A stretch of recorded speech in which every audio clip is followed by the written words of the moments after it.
ಸ್ವರ್ಗ ಎಂಬುದು ಹಿಂದೂ ಧರ್ಮದಲ್ಲಿ ಆತ್ಮಗಳು ತಮ್ಮ ಭೂಮಿಯ ಜೀವಿತದಲ್ಲಿ ಮಾಡಿದ ಹಿತ ಕಾರ್ಯಕ್ರಮಗಳ ಫಲವನ್ನು ಅನುಭವಿಸುವ ತಾತ್ಕಾಲಿಕ ರಾಯ್ನೋ.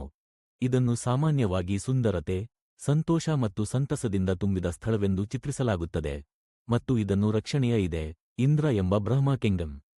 ಸ್ವರ್ಗದಲ್ಲಿ ವಿವಿಧ ದೇವತೆಗಳು ವಾಸಿಸುತ್ತವೆ, ಹೀಗೆ ಪ್ರತಿ ಇತರ ವ್ಯಕ್ತಿತ್ವವನ್ನು ನಿರ್ವಹಿಸುತ್ತವೆ ಮತ್ತು ಪ್ರಕೃತಿಯ ವೈಶಿಷ್ಟ್ಯಗಳು. ಉಡುಪಿ ಮುಂತಾದ ಬ್ರಹ್ಮ, ಸೃಷ್ಟಿಕಾರ, ವಿಷ್ಣು, ರಕ್ಷಣಾರ, ಮತ್ತು ಶಿವ, ನಾಶಕರ ನೋಟವೆಂದರೆ, ಆದರೆ ಅವರು ಸ್ವರ್ಗದ ಸ್ಥಿತಿಯನ್ನು ನಿರ್ದಿಷ್ಟವಾಗಿ ಹೊಂದಿರಲು ಅಗತ್ಯವಿಲ್ಲ.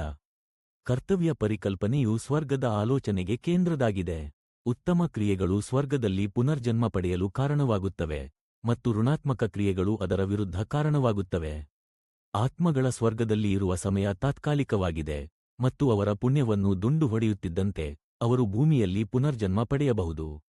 ಸ್ವರ್ಗವು ಅಂತಿಮ ಸಂತೋಷ, ದಿವ್ಯ ಪ್ರೀತಿಯ ರಾಕ ಮತ್ತು ಆಧ್ಯಾತ್ಮ ಸಾಧನೆಯ ಸಂಕೇತವಾಗಿದೆ. ಇದು ಸನ್ಮಾರ್ಗದಲ್ಲಿ ಬದುಕಲು ಉತ್ತೇಜನ ನೀಡುತ್ತದೆ ಮತ್ತು ಇಲ್ಲಿ ಶಾಶ್ವತ ಆನಂದವನ್ನು ಅನುಭವಿಸಲು ನಿರೀಕ್ಷೆಯನ್ನು ವಿವರಿಸುತ್ತದೆ.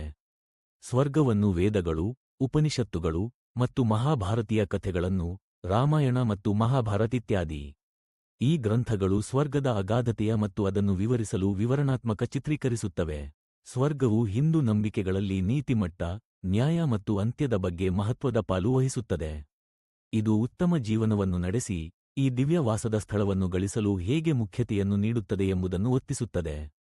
ಎಲ್ಲಿ ನೀವು ಹೆಚ್ಚಿನ ಮಾಹಿತಿಯನ್ನು ಹಂಚಿಕೊಳ್ಳಬೇಕಾದರೆ, ಉದಾಹರಣೆ, ಸಂಬಂಧಿತ ಕಾಲ್ಪನಿಕ ಕಥೆಗಳು ಅಥವಾ ಹಿಂದೂ ಧರ್ಮದಲ್ಲಿ ಇತರ ವಿಚಾರಗಳ ಸಂಬಂಧಗಳು ಇದ್ದರೆ ಕೇಳಬಹುದು.